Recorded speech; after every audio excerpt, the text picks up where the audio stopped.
Konnichiwa. Konnichiwa! Minasan, o genki desu ka? Hi, how are you guys doing? My name is Anthony, and this is my wife, Katie, and we're the Smiths, and we live in Japan, and we work with Send International. It's a missionary organization that does church planting here. So we help build churches in Japan. We actually live in Tokyo, which is Japan's capital. It's one of the largest cities in the world. It's also one of the biggest cities in the world where most people have never heard of Jesus and what he did for us on the cross. And so that's why we live here. Absolutely. One of the best ways that we have to tell people about Jesus right now is by being a part of a church nearby. And we get to help out with that church's ministry events, such as their summer VBS program. Their VBS is actually very similar to what you guys do. The kids get to come and have lots of fun together. They get to play games and do really neat crafts and sing songs, but they also get to hear stories from the Bible and learn about Jesus. And our hope with that is that they would have so much fun that they would want to come back and maybe even invite friends and family. And one of the things that they can come back to is one of our other ministry events. It's the Christmas party. And it's a really fun opportunity that we have to invite kids to come in and enjoy maybe more American style Christmas party. But the important thing is that they get to hear the real story of Jesus's birth and why that's so important. Because here, even though people celebrate Christmas, it's all about giving gifts and spending time with family and enjoying pretty lights and things like that. It's not about Jesus. Another thing that we get to do is help out with the summer camps here. So our organization, they own a campground.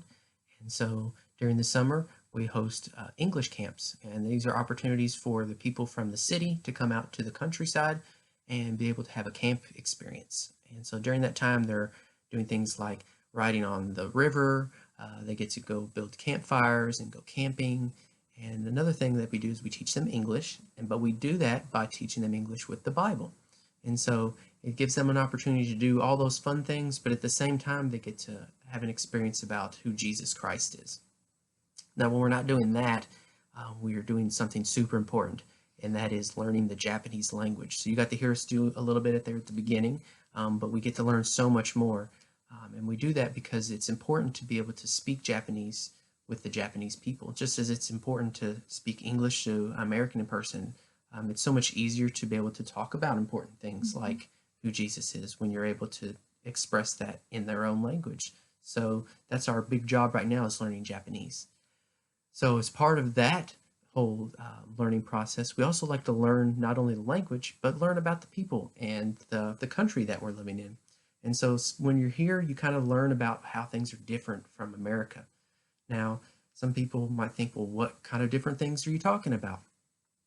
Well, for one thing, our apartment is a little bit different. It's a little bit smaller than something in the US, and some things are different, like how our bedroom is or how the bathroom is. All these things are kind of different.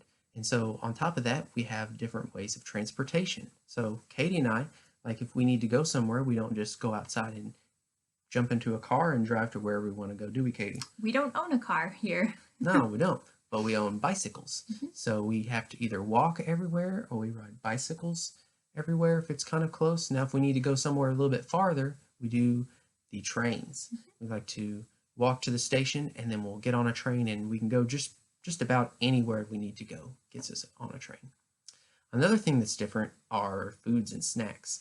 Now, there's some different things, but there's also some similar things. I'm pretty sure everybody knows what this is. It's a Kit Kat, right? Now, in Japan, they have regular Kit Kats like we have in America, but they also have different Kit Kats. Like this one here is a mint chocolate flavored Kit Kat. You can also get things like strawberry Kit Kats or even weird flavors that you probably wouldn't even think about trying, called green tea Kit Kats. Does that sound good to you guys? I don't know. Maybe not. They also have Japanese type of foods here, and this is a Japanese snack called dorayaki.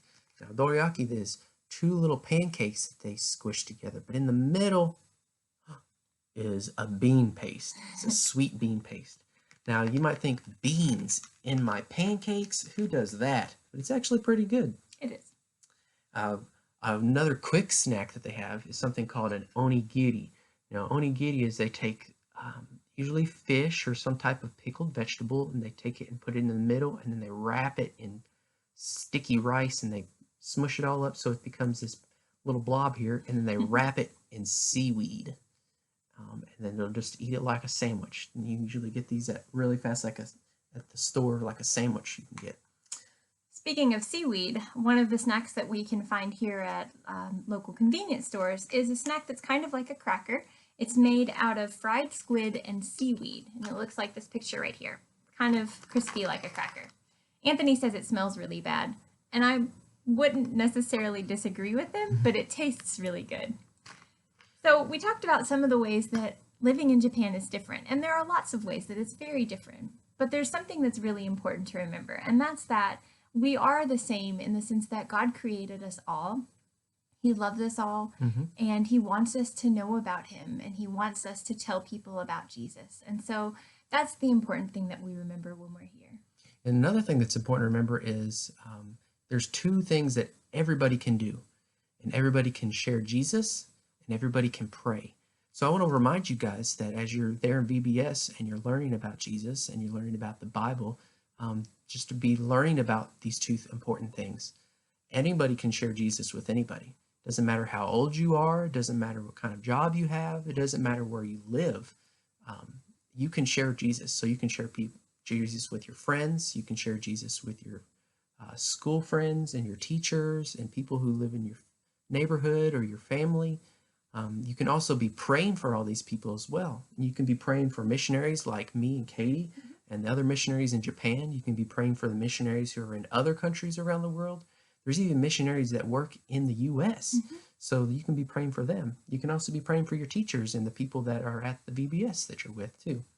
So we wanted to thank you guys so much for letting us be a part of your VBS time, and just hope you guys have fun and hope you guys have a good time learning as well. So we like to end by saying goodbye in Japanese, which is sayonara.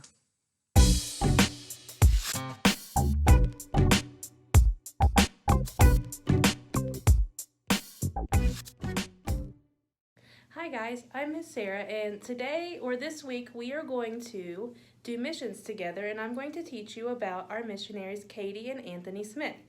I'm really glad that you guys got to meet them, and isn't it so cool to see what they get to do every day?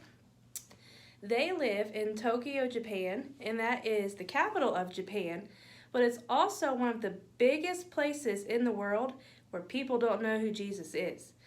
Can you imagine not even knowing about who Jesus is or what he did for you? God chose Katie and Anthony to go to Tokyo, Japan, because he knew that they were perfect to do the job that he needed them to do, which is to tell people about Jesus. Now, there are several things that you can do to be able to tell people about Jesus, and one of the big things is to get to know the people that you live around. And one of the very first things that Katie and Anthony had to do was to learn to speak Japanese, because that's what the people in Tokyo speak. So they are going to language school to learn how to speak Japanese, so that when they speak to people in Japan about Jesus, they feel more comfortable talking to Katie and Anthony because they speak their language. And it also helps them to be able to explain the big things that Jesus did for us, like dying on the cross and rising again, in a better way that they can understand, because they may not understand English very well. So what I want you to do today is to watch the next little video that we have listed, and I want to see if you can learn how to speak Japanese also. And then if you feel really brave, I inserted the Japanese alphabet for you guys, and see if you can write it as well.